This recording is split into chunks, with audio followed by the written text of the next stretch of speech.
नमस्कार, नई परख के राष्ट्रीय मुद्दा कार्यक्रम में आपका स्वागत है। आज के इस कार्यक्रम में हम आम आदमी पार्टी की स्थिति के बारे में चर्चा करेंगे, जो कि कई तरह की चुनौतियों का सामना कर रही है। खास तौर पे केंद्र की सरकार ने जिस तरह की रणनीति अख्तियार की है आम आदमी पार्टी की दिल्ली सरकार के खिलाफ, उससे ऐसा लगता है कि उसकी जो प्रशासनिक अधिकार है वो अत्यंत सीमित रह गए हैं। और भी कई समस्याएँ हैं आम आदमी पार्टी के सामने, उसके सामने जो चुनौतियाँ हैं, उसकी जो संभावनाएँ हैं, उसके बारे में आज हम प्रोफेसर अभय कुमार दुबे से बातचीत करेंगे। अभय सर नमस्कार। नमस्कार। पहला सवाल मैं यही करना चाहूँगा कि जो एक स्थिति बनी है केंद्र सरकार की एक नीति के कारण, जो बहुत ही आक्रामक नीति है, पहले वो उपराज्यपालों का सहारा लेती थी, फिर जब सर्वोच्च न्यायालय का आदेश आया, उसके बाद उसने एक अध्यादेश लागू कर दिया। तो क्या ऐसे में एक जो आम आदमी पार्टी की सरकार है, जहाँ पर अरविंद केजरीवाल मुख्यमंत्री हैं दिल्ली में, तो विशेष रूप से हम दिल्ली के संदर्भ में बात करें, तो क्या एक बहुत ही अस्तित्व के संकट का सामना कर रही है आम आदमी पार्टी और उसकी सरकार? तो कमल जी, मैं इसका बिल्कुल ठीक उल्टा सोचता हूँ। मेरा मानना है कि आम आदमी पार्टी अस्तित्व के संकट का सामना नहीं कर रही है, बल्कि आम आदमी पार्टी ने अपने संदर्भ में, दिल्ली की राजनीति के संदर्भ में और विपक्ष की राजनीति के संदर्भ में खुद भाजपा को और नरेंद्र मोदी की रणनीति को थोड़ा संकट में डाला है। मैं ये नहीं कह रहा हूँ वो संकट बहुत बड़ा है, लेकिन वो मुश्किलों में पड़ गई है। उसका सबसे बड़ा आपको उदाहरण बताता हूँ। जहां तक अफसरों की ट्रांसफर पोस्टिंग का सवाल है, ये कोई नई बात नहीं है आम आदमी पार्टी। आम आदमी पार्टी जब से सत्ता में आई है, तब से कमोबेश वो इन इन परिस्थितियों का मुकाबला कर रही है। उसने लगातार इनके खिलाफ संघर्ष किया और उस मुद्दे को वो सुप्रीम कोर्ट तक ले गई। और सुप्रीम कोर्ट से एक ऐसा फैसला आया, 5 सदस्यों की खंडपीठ का एक ऐसा फैसला आया, जिसने केंद्र सरकार को संकट में डाल दिया। अब केंद्र सरकार को खुलेआम सुप्रीम कोर्ट के एक 5 सदस्यीय पीठ के फैसले को उलटने की कोशिश करनी पड़ रही है, और उसके लिए वो एक अध्यादेश लाई है। उस अध्यादेश को उसे संसद से पारित कराना होगा। अगर वो अध्यादेश संसद से पारित नहीं कराएगी, तो 6 महीने बाद उसे फिर से अध्यादेश लाना होगा। अगर फिर पारित नहीं कराएगी, तो 6 महीने बाद फिर अध्यादेश लाना होगा, और अंततः फिर उस अध्यादेश को उसे वापस ले लेना होगा।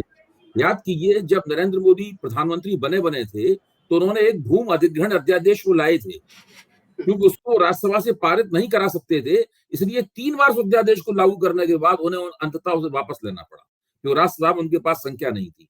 तब उनके पास संख्या की ज्यादा कमी थी। आज उनके पास संख्या की उतनी कमी नहीं है, लेकिन फिर भी कमी है। अभी भी उनके पास 10 सांसद कम है, और 10 सांसदों के लिए या तो उन्हें बीजू जनता दल का समर्थन चाहिए, या ममता बनर्जी का समर्थन चाहिए, या उन्हें कांग्रेस का समर्थन चाहिए। अब भाजपा के सामने संकट ये है कि वो किसके लिए किससे समर्थन प्राप्त करें और कैसे समर्थन प्राप्त करें। अरविंद केजरीवाल ने अध्यादेश के सवाल पर तमाम विपक्षी जो गोलबंदी की है जबरदस्त, वो हर विपक्षी नेता से जा जाके मिल रहे हैं। यहां तक उन्होंने ये भी ऐलान किया है कि वो कांग्रेस के नेताओं से भी मिलेंगे, वो मल्लिकार्जुन खड़गे से भी मिलेंगे, वो राहुल गांधी से भी मिलेंगे। अभी तो उनकी मुलाकात नहीं हो पाई है, लेकिन उन्होंने ऐलान तो किया ही है, अपनी इच्छा तो उन्होंने व्यक्त कर दी है। तो अब 2 पार्टियां संकट की शिकार हैं। आप छोटे मोटे संकट ही कह सकते हो। एक तो भारतीय जनता पार्टी संकट की शिकार है, जो ज्यादा बड़े संकट की शिकार है। वो साफ दिखाई पड़ रहा है कि एक सुप्रीम कोर्ट की इतनी बड़ी संविधान पीठ के फैसले को वो उलट रही है, और उस पीठ ने उस फैसले को करते समय केंद्र सरकार की बहुत कड़ी आलोचना की थी कि वो राज्यपालों और उपराज्यपालों की मदद से चुनी हुई सरकारों के अधिकारों को नहीं हड़प सकती।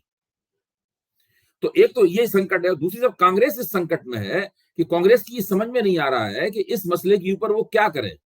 अगर वो इस मसले पर भारतीय जनता पार्टी का साथ देती है राज्यसभा में, तो विपक्षी एकता की उसकी सारी दावेदारी और भाजपा विरोधी मोर्चे का नेता बनने की सारी दावेदारी पर सवालिया निशान लग जाएगा। और अगर वो भाजपा के अध्यादेश के खिलाफ वो लोग वोटिंग करने का फैसला करते हैं, तो वो आम आदमी पार्टी की बहुत बड़ी जीत मानी जाएगी, और उसे अपनी दो राज्यों की जो प्रादेशिक इकाइयां हैं, उनकी राय के खिलाफ जाना पड़ेगा, पंजाब और दिल्ली की प्रादेशिक इकाइयों की राय के खिलाफ। तो देखा जाए, अरविंद केजरीवाल के दोनों हाथों में लड्डू हैं। अरविंद केजरीवाल एक तरफ भाजपा को संकटग्रस्त कर रहे हैं, दूसरी तरफ कांग्रेस को मुश्किल में डाल रहे हैं, और उनको तो इसमें लाभ ही लाभ है, क्योंकि उनके लिए कोई नई परिस्थिति नहीं है। अफसरों वो तो अपना काम अफसरों की ट्रांसफर पोस्टिंग का अधिकार मिले बिना ही मुद्दतों से कर रहे हैं। आज तो स्थिति यह है कि वो उस कगार पर खड़े हुए हैं जहां पर उनके पास अफसरों की ट्रांसफर पोस्टिंग का अधिकार आ सकता है। सुप्रीम कोर्ट ने अधिकार दे ही दिया है, और अगर केंद्रीय सरकार उस अधिकार को छीनने में विफल रहती है तो दिल्ली सरकार का वो अधिकार हो जाएगा। तो इसमें आम आदमी पार्टी मुश्किल में नहीं है, बल्कि आम आदमी पार्टी राजनीतिक फायदे में है। यही कारण है कि भाजपा समर्थक कई पत्रकार इस वक्त मुहिम चला रहे हैं, डिजिटल मीडिया पर भी मुहिम चला रहे हैं और मीडिया में भी मुहिम चला रहे हैं कि दिल्ली की विधानसभा ही खत्म कर दी जानी चाहिए, क्योंकि उनकी समझ में आ गया है कि आप आम आदमी पार्टी को चुनाव में हरा नहीं सकते, और राजनीतिक पेशबंदी में भी आप अरविंद केजरीवाल की जो प्रतिभा है, उस प्रतिभा का आप मुकाबला नहीं कर सकते। जी। ये इस पूरी परिस्थिति में एक चीज़ और दिखा है कि अरविंद केजरीवाल उन दलों से भी मिले हैं, जिन पर वो पहले भ्रष्टाचार का आरोप लगाते थे। तो एक तरीके से जो गठबंधन की राजनीति है, ख़ास तौर पे अभी की स्थिति में कह सकते हैं कि गैर भाजपा और गैर कांग्रेस दलों का जो एक मोर्चा है, उसमें वो पूरी तरीके से काफ़ी नज़दीक जा चुके हैं, और वो एक राजनीतिक कामयाबी भी शायद मानी जा सकती है, या आम देखिए आदमी पार्टी में परिवर्तन? देखिए इसमें दो बातें हैं। आम आदमी पार्टी को अगर अकेले ही राजनीति करनी हो, अगर ये हो कि आम आदमी पार्टी को अकेले राजनीति करनी है, तो वो अपनी उन तमाम दावेदारियों पर उसको लगातार खरे उतरना होगा, और उससे ये अपेक्षा में करनी चाहिए जिसमें उस कहते थे कि ये सब लोग चोर हैं, ये सब लोग भ्रष्ट हैं, हम इनके साथ कोई भी गठजोड़ नहीं करेंगे। लेकिन जैसे ही वो राजनीति में थोड़ा आगे बढ़े, उन्हें सबसे पहला गठजोड़ तो कांग्रेस के साथ सरकार बनाने के लिए करना पड़ा।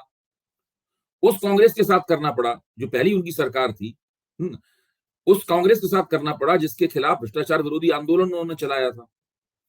तो जैसे ही आप अकेले राजनीति करने की स्थिति से निकलकर मजबूरी में गठजोड़ राजनीति करने की तरफ जाते हैं, तो आपको अपनी विचारधारात्मक दावेदारियों को, उनके एक बड़े अंश को थोड़ी देर के लिए स्थगित करना पड़ता है।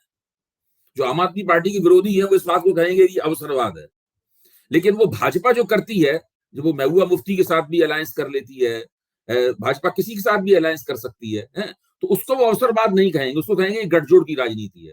लेकिन आम आदमी पार्टी करेगी तो उसको कहेंगे अवसरवाद है, ये गठजोड़ की राजनीति नहीं है।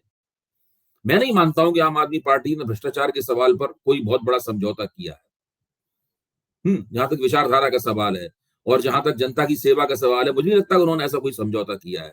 लेकिन उन्हें गठजोड़ की राजनीति करनी है, तो उनकी जो शुरुआती जो विचारधारात्मक संहिता है, उसके कुछ मुद्दों को उन्हें स्थगित करना पड़ेगा।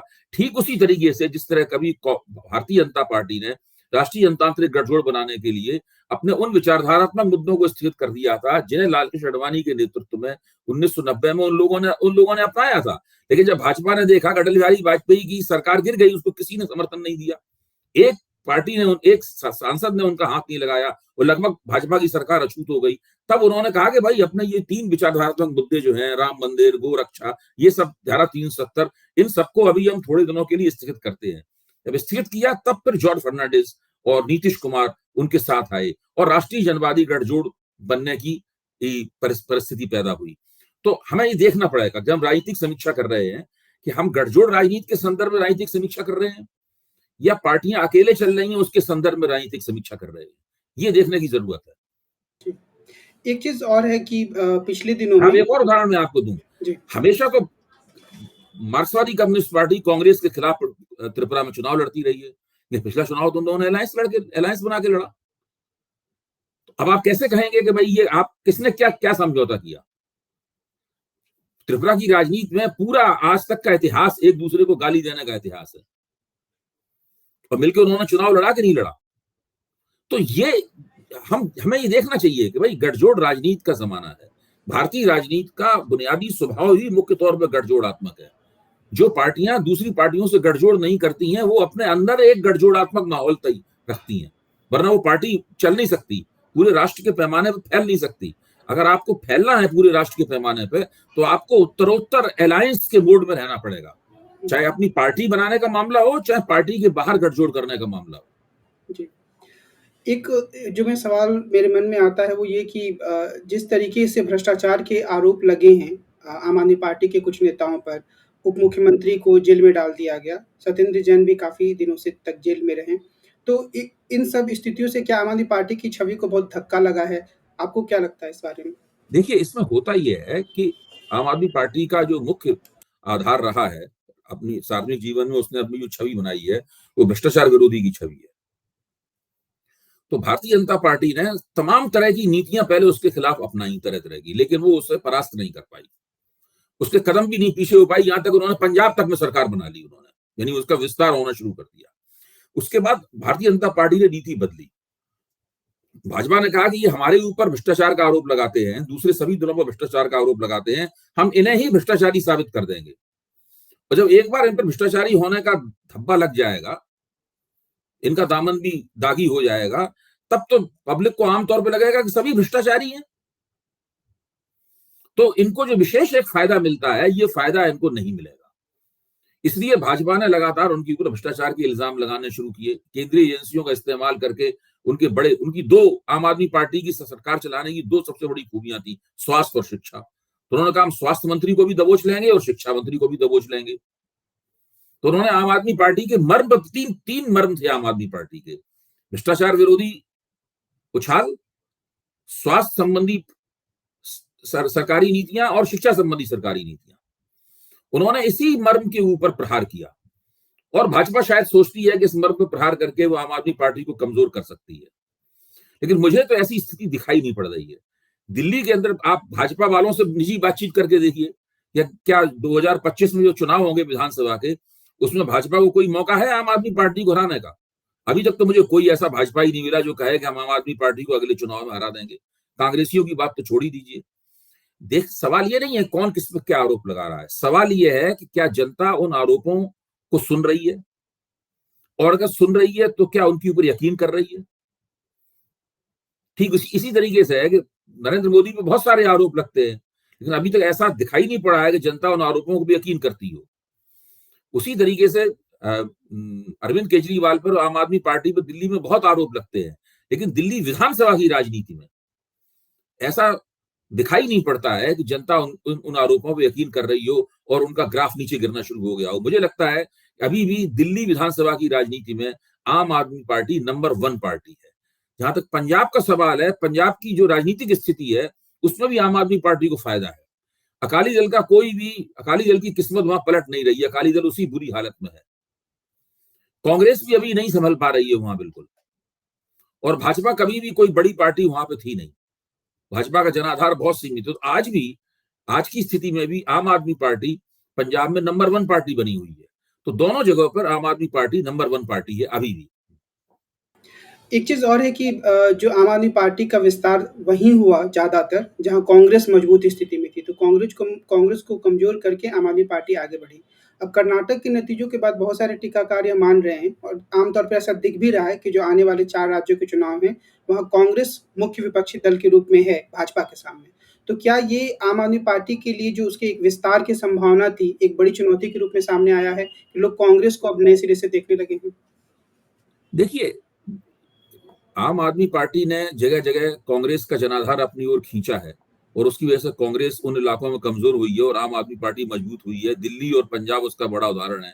गुजरात में भी एक हद तक का आम आदमी पार्टी ने ये किया है, लेकिन इसका ये मतलब नहीं निकाल लेना चाहिए कि ऐसा करने में आम आददमी पार्टी हर जगह सफल हो जाएगी। मुझे नहीं लगता कि जो कर्नाटक का चुनाव है या जो हो चुका है, जो हिमाचल प्रदेश में आम आदमी पार्टी ने शुरू में एक दस्तक दी थी, लेकिन उसके बाद हिमाचल प्रदेश की राजनीति से बहुत तेजी के साथ हटी और उसने गुजरात पे केंद्रित किया अपना। एक ही साथ दोनों चुनाव हो रहे थे, लेकिन उसके बाद हिमाचल प्रदेश में आम आदमी पार्टी कहीं दिखाई पड़ना बंद हो गई। वो उसका एक सोचा समझा हुआ निर्णय था। हिमाचल प्रदेश है, आप राजस्थान, छत्तीसगढ़ और मध्य प्रदेश में ले लीजिए, हो सकता है कि आम आदमी पार्टी वहां भी बड़े पैमाने पर अपने उम्मीदवार लड़ाए, लेकिन इससे कोई खास फर्क नहीं पड़ेगा, क्योंकि वहां पे कांग्रेस ही मुख्य विपक्षी दल है, और एक तरह से वो टू पार्टी सिस्टम बना हुआ है उन राज्यों में। वहां तीसरी पार्टी का कुछ विशेष परिस्थितियों में ही प्रवेश हो सकता है। देखिए, पंजाब की स्थितियां बिल्कुल अलग तरह की थी। पंजाब में जो तत्कालीन सरकारें थी, उन सब सरकारों की साख गिर गई थी।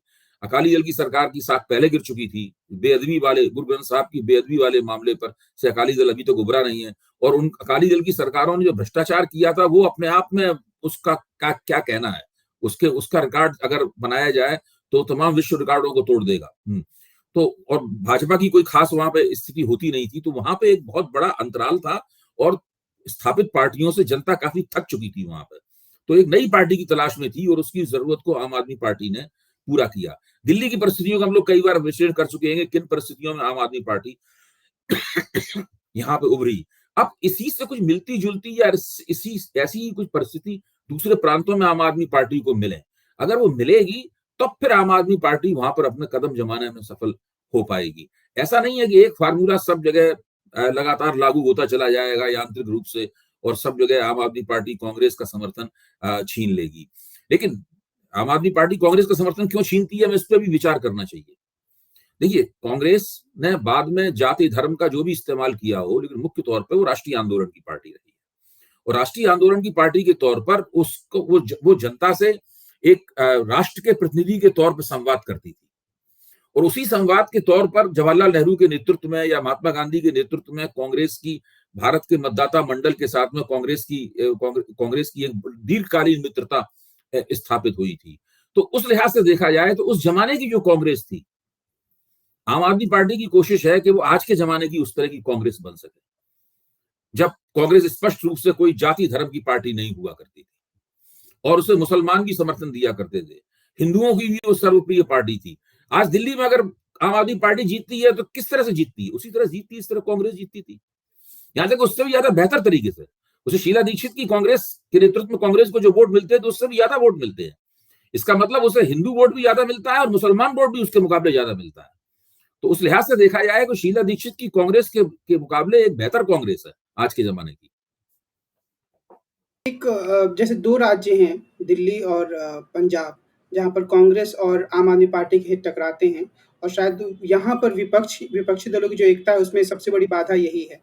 तो आम आदमी पार्टी को ऐसी कौन-सी रणनीति अपनानी चाहिए, जिससे कांग्रेस को यह लगे कि शायद गठजोड़ करना उसके लिए फ़ायदे की स्थिति है?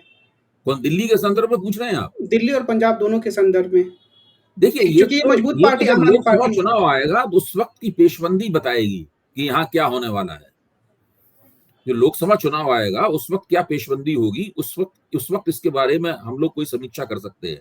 आज ये समीक्षा का वक्त है नहीं है ऐसा कि हम लोकसभा के आज से 7-8 महीने बाद क्या स्थिति बनेगी, तब हम लोग जो उस वक्त का घटनाक्रम होगा, भारतीय जनता पार्टी की जो स्थिति होगी, भाजपा सरकार के खिलाफ जो एंटी इनकम्बेंसी का जो प्रतिशत होगा, यानी जो हम लोगों को महसूस हो रहा होगा सर्वेक्षणों के जरिए या खुद देख के आकलन करने के जरिए महसूस हो रहा होगा, उस पर निगाह डाल के फिर हम लोग सोचेंगे कि ये यहाँ पर क्या हो सकता है, पंजाब में और दिल्ली में क्या हो सकता है।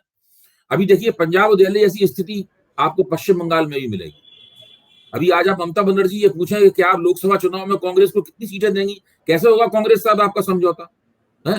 तो अभी वो लोग भी जवाब इसका नहीं दे पाएंगे। आज कांग्रेस का एक अखबार में खबर आई है, कांग्रेस ने कहा है कि हम कम से कम 375 सीटों पर भी तो लड़ेंगे ही। अब ये कम से कम 375 सीटों में पूरा तो दक्षिण भारत हो गया, कांग्रेस सब जगह दक्षिण भारत में लड़ेगी है। इसके बाद में गुजरात हो गया, गुजरात में कांग्रेस लड़ेगी, कांग्रेस वहां पे नंबर 2 की पार्टी है। और अब तो आम आदमी पार्टी वहां आगे निकल गई है, लेकिन गुजरात में कांग्रेस की एक दावेदारी हो सकती है। इसके बाद में ये जो इलाका है पूरा का पूरा राजस्थान, मध्य प्रदेश, छत्तीसगढ़ वाला इलाका है, कांग्रेस यहाँ भी लड़ेगी। उसके बाद पूर्वी भारत में असम में और दूसरी असम में और उत्तर पूर्व में भी कांग्रेस की अपनी दावेदारियां हैं। तो अभी देखना होगा कि 375 सीटों में ये कितना सब आएगा, क्या आएगा। फिर उत्तर प्रदेश में कांग्रेस क्या करेगी। तो ये सब बहुत सी बातें हैं जिन लोकसभा चुनाव में क्या होगा इसके बारे में अभी कुछ कहना और कोई कुछ अंदाजे लगाना एक विशुद्ध कयासबाजी होगी, इसका कोई आधार नहीं होगा।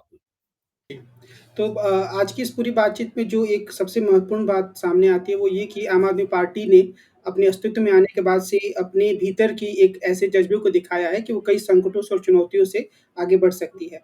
तो आज की पूरी बातचीत में हमने आम आदमी पार्टी की चुनौतियों के बारे में बातचीत की और जब हम अगले अंक में मिलेंगे तो हम अन्य किसी राष्ट्रीय मुद्दे पर विस्तार से बातचीत करेंगे। तो आज की बातचीत के लिए मैं सर आपको बहुत-बहुत धन्यवाद। नमस्कार।